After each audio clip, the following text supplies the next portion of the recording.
बिस्मिल्लाहिर्रहमानिर्रहीम। इय्याका नअबुदु व इय्याका नस्तईन। रब्बि इश्रह ली सदरी व यस्सिर ली अमरी वहलुल उक़दतम मिन लिसानी यफ़क़हू क़ौली। सदक़ल्लाहुल अज़ीम। अस्सलाम वालेकुम। एमटीएल टीवी के साथ मैं हूं एमटीएल यानी मोहम्मद तस्लीम अल्लाह। आज ज़्यादा तो हम गुफ्तगू करेंगे पाकिस्तान के बजट पर और फिर पंजाब के बजट कि गुज़िश्ता रोज़ जो पाकिस्तान का बजट पेश हुआ, कौमी बजट वफाकी बजट पेश किया गया, आज उसकी पोस्ट बजट कॉन्फ्रेंस थी, कुछ तफसीलात आई, उसकी थोड़ी सी बात, ज़्यादा गुफ्तगू हम नहीं करेंगे। लेकिन एक अंदाजे के मुताबिक 450 अरब रुपए की जो टैक्स दिए जा रहे थे, जो छूट दी जा रही थी, वो खत्म कर दी गई। उसके अलावा जो नए टैक्सेस लगाए गए हैं वो तकरीबन 3800 अरब के करीब है। इसी तरह जो तनख्वाहदार तबका है उसके लिए जो स्लैब कम किए गए हैं, 5 कर दिए गए हैं, उनसे तनासुब भी बढ़ा दिया गया है और चूंकि स्लैब कम हो गए हैं लिहाजा उससे भी तकरीबन 75 अरब रुपए शायद वसूल। इस तरह पाकिस्तान का जो ये बजट है, ये वफाकी बजट, इसे हम यकीनन पाकिस्तानी अवाम की उमंगों का तर्जुमान तो नहीं कह सकते। ये मजबूरी और माजूरी में बना हुआ बजट है जो IMF ने दिया है। और मज़ेदार बात यह है कि इस बजट में बहुत सी दस्तावेजात ऐसी भी हैं जो IMF की दस्तावेजात हैं और इस बजट का हिस्सा है। इसमें मोबाइल फोन, गाड़ियां, लग्जरी गाड़ियां, हाइब्रिड गाड़ियां, इलेक्ट्रिक गाड़ियां, दवाएं, चीनी, दूध, ट्रैक्टर, पोल्ट्री फीड, इन सब पर टैक्सेस लगा दिए हैं और ये चीजें महंगी हैं। हाँ, अलबत्ता सोलर पैनल पर ड्यूटी कम की गई है और सोलर पैनल जो है वो सस्ते हैं। अब इस पे हम गुफ्तगू अपने प्रोग्राम के दूसरे हिस्से में करेंगे कि सोलर पैनल्स पर क्यों ड्यूटी कम की गई है। 12 आज पंजाब का जो सूबाई बजट है वो भी पेश किया गया जो तकरीबन 5446 अरब रुपए, और ये कहा जा रहा है कि ये फाजिल बजट है, यानी इस बजट में खसारे का बजट नहीं है, फाजिल बजट है, इसमें बचत होगी। इसमें तरक्याती जो मंसूबे हैं उन पर 842 अरब रुपए खर्च किए जाएंगे, जबकि जो रेवेन्यू का हदफ बनाया गया है, तखमीना लगाया गया है, वो 960 अरब के करीब लगाया गया है। इस तरह आप देखें क्या सूरत हाल होती है। किसानों के लिए कर्जे दिए जा रहे हैं, इंसेंटिव नहीं दिए जा रहे हैं। इंसेंटिव तो दिए जाती हैं बड़ी खाद फैक्ट्रियों को, उन्हें मुराद दी जाती हैं, खाद उन्हें सस्ती पड़े और फिर वो महंगी बाजार में बेचे। फिर किसान की मर्जी, उसकी किस्मत, अच्छा या बुरा, जो उसका नसीब, उसे मार्केट में रेट मिले मिले, ना मिले ना मिले। 12 ये तो चूंकि हुकूमत जो है मुस्लिम लीग नून की, वो हमेशा से किसान दुश्मन ही कही जाती रही है, किसान दोस्त नहीं रही कभी भी। तो वो इन्होंने किसान दुश्मनी ही की बात भी की, जैसे उन्होंने अपने अमल से साबित भी किया कि जी पहले इनकी हुकूमत ने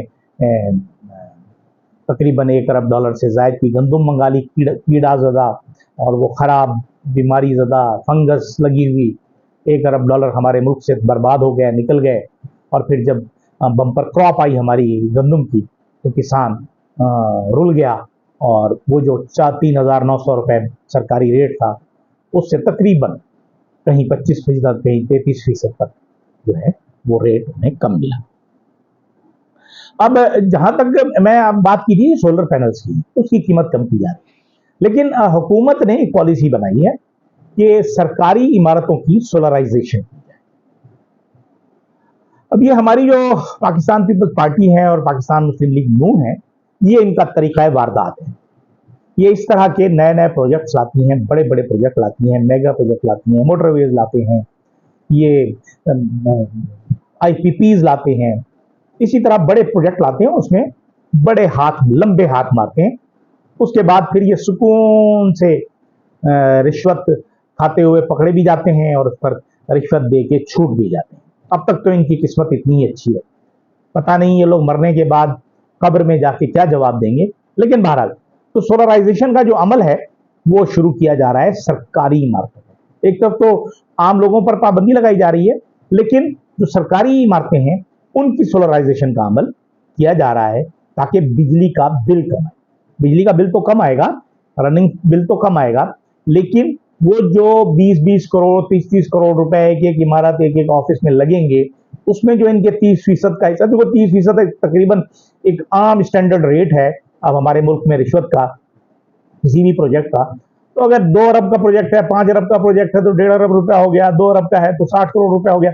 इस तरह वो बटते बटाते हुक्मरानों तक कितना जाता है, नीचे कितना जाता है, लेकिन बहरहाल हमारे मुल्क का पैसा उसमें से निकल जाता है और हम रुसवाई के एक ऐसे अंधेरे और अंधे कीड़े में गिरे हुए हैं कि हम उससे बाहर निकलने की कोशिश भी करें तो शायद उसमें से ना निकल सके। क्योंकि इन्होंने बड़ी कोशिश की कि इन्हें इधर से पैसे मिले, उधर से पैसे मिले, यहाँ मिले, यूं मिले, लेकिन ना चीन आमादा हुआ, ना अरब ममालिक आमादा हुए। वो जो नहीं आमादा हुए, आमादा ना होने की जो बुनियादी वजह है वो सिर्फ और सिर्फ इनकी लोगों के अपने जाती किरदार, इनके कैरेक्टर ऐसे हैं कि ये करप्ट मारूफ है, ये चोर मारूफ है, ये चोरी करते हैं, पैसा मनी लॉन्ड्रिंग करते हैं। इससे क्या होता है कि मुल्क का नुकसान हो रहा होता है। और काश जैसे शहजादा मोहम्मद बिन सलमान ने आज से चंद बरस पहले किया था कि तमाम बड़े बड़े लोगों को उन्होंने गिरफ्तार कर लिया था और फिर उनसे 20-25-30 अरब डॉलर निकलवा लिए थे। इसी तरह पाकिस्तान में भी कोई कानून हो जिसमें इस तरह इन लोगों से पैसे निकलवाए जा सके। अब हम गुफ्तगू करेंगे पाकिस्तान में ज़ाहिर है 6 जजेस का लिखा हुआ खत जो था वो पाकिस्तान की तारीख में एक ऐसा पत्थर बना जिसने पूरे समंदर को हिला दिया। उससे शुरू होने वाला खेल जो हाईकोर्ट के जजेस से शुरू हुआ था, अब एक आम कोर्ट तक पहुंच चुका है, इंसदाद दहशतगर्दी अदालत तक पहुंच चुका है, अब सेशन अदालतों तक पहुंच चुका है, एडिशनल सेशन अदालतों तक पहुंच चुका है। यानी कि लोगों से जबरदस्ती जोर जबर के साथ, ताकत के साथ अपनी मर्जी के फैसले लिखवाए जाते हैं। जैसे इमरान खान का केस था गैर कानूनी निकाह का या इद्दत में निकाह का या गैर कानूनी शादी का, जो पाकिस्तान क्या दुनिया की इस्लामी तारीख का शायद अब तक का वाहिद केस है जिसमें किसी शख्स को इस बात पर मियाँ बीवी को सजा दी गई कि उन्होंने निकाह किया था और उनका निकाह गलत किया गया, साबित किया। बहरहाल लेकिन जब उसकी केस की समाअत मुकम्मल हो गई और जिस दिन जज साहब ने फैसला सुनाना था उस दिन उसे तब्दील करवा दिया गया। बज़ाहिर तो ये लगता है कि जैसे खबर मानिका साहब का जोर था, लेकिन मेरी जाती राय है कि इसके पीछे ताकतवर हल्के भी शामिल थे जिन्होंने उन्हें मजबूर किया अपनी मर्जी का फैसला लिखने पर। लेकिन वो चूंकि वो फैसला देना नहीं चाहते थे, मेरी जाती राय है, हो सकता है गलत हो, लेकिन उन्होंने वो फिर हाईकोर्ट को खत लिख दिया और वो केस दोबारा समाअत के लिए चला गया। अब हाईकोर्ट के इस हुक्म के साथ कि जी इस केस का फैसला 1 महीने में हो जाना चाहिए और इनकी जमानतों का फैसला 10 दिन में हो जाना चाहिए, ये अदालत मुकम्मल। दूसरी तरफ अगर हम देखें, अदालत, हमारे इंटेलिजेंस इदारे या ताकतवर हल्के, ये एक दूसरे के आमने सामने आ चुके। जैसा कि हमने देखा एटीसी सरगोधा में हुआ, एटीसी सरगोधा में जिस तरह कोशिश की गई जज साहब से मजबूर कराकर उनकी मर्जी का फैसला लेने की, लेकिन उन्होंने अपनी मर्जी से जो कानून और आइन के मुताबिक वो फैसला समझते थे जज अब्बास ने वो किया। उन्होंने उन तमाम लोगों की जमानतें मंजूर की और उसके बाद ये इस दौरान में जो कुछ हुआ वो तमाम चीज़ें मौजूद हैं हमारे सामने। अब उस पर लाहौर हाई कोर्ट के चीफ जस्टिस का सोमोटो भी आ गया, उसको नोटिस भी आ चुका है। उस पर आज आईजी पंजाब को खासी सरजनिश का सामना करना पड़ा। लेकिन बहरहाल वो तो कहते हैं ना, गुलाम शाह से ज़्यादा शाह के वफादार, तो वो तो वही हैं, तो जो चाहते हैं वो वही कर रहे हैं। फिर वो केस जब गया आज मियाँ वाली इंसदाद दहशतगर्दी में, तो वहाँ जो जज साहब थे, पुलिस ने उनसे रिमांड मांगा तो उन्होंने उन्हें रिमांड नहीं दिया और उनकी जमानतें मंजूर की। और ये कहा, एतराज लगाया कि कल ये छूट रहे हैं, आज आप इन पर मुख्तलिफ एतराजात लगा रहे हैं, इनसे आपने बोतलें बरामद करनी है, इनसे आपने पेट्रोल बम बरामद करने हैं, इनसे आपने मेगाफोन बरामद करने हैं। साल साल भर से वो आपके पास हैं और आपने इन्हें रंगे हाथों पकड़ा। जो इस्तगासा है उसने कहा कि हमने रंगे हाथों पकड़ा। तो ये अजीब बात है कि एक बंदा चोरी करते हुए पकड़ा जाए और उस वक्त ना तो चोरी का माल उससे बरामद हो, ना मौके पर बरामद हो कि मौका कौन सा है, मैं किसी के घर में कूद जाऊं, पकड़ा जाऊं उस घर के अंदर से, लेकिन बाद में कहें नहीं जी हमें तो नहीं पता ये कहां से पकड़ा गया, चोरी जो है वो डिफेंस की है और पकड़ा जाऊं मैं गुलशन इकबाल से। ऐसा नहीं हो सकता। बहरहाल इसी तरह का एक वाकया जो डिफेंस थाने में हुआ कराची में, ये भी एक अलार्मिंग सिचुएशन है कि रात के लेट नाइट एक दो गाड़ियों में तसादुम होता है। एक वकील साहब है, कोई और गाड़ी लोग हैं, उसके बाद पुलिस आ जाती है 15 पर, दोनों को थाने ले जाती है।